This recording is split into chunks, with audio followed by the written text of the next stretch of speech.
ప్రభుత్వంలో ఆర్టీసీ ఆస్తులను ధ్వంసం చేసి కుదేలు చేసి కబ్జాలు చేసి ఆర్టీసీ ఉద్యోగులు ఆత్మహత్య కారణమైన వీళ్ళు ఇవాళ ఆర్టీసీ గురించి మాట్లాడుతున్నారు. అదే కాకుండా పేదవాళ్ళు ఎక్కేది ఆర్టీసీ బస్సులు, అలాంటి బస్సుల రేట్లు పెంచి ఇవాళ ఆడవాళ్ళు బస్సులలో వస్తే తట్టుకోలేకపోతున్నారు.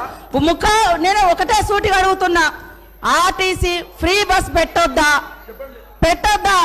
ఇవాళ మీరు వ్యవసాయం చేయనటువంటి బీడు భూములకు లక్షాధికారులకు కోట్లాది రూపాయలకు వ్యవసాయం పేరుతోటి రైతు బంధు కట్టబెడితే ఏ పేదోళ్ళైనా రోడ్ల మీదకి వచ్చి మీ ఇళ్ళ ముంగర ధర్నా చేసిర్రా?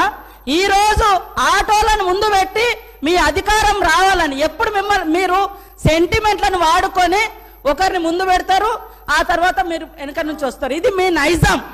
గతంలో కూడా అగ్గిపుల్లలు దొరకక మీరు అగ్గిపుల్ల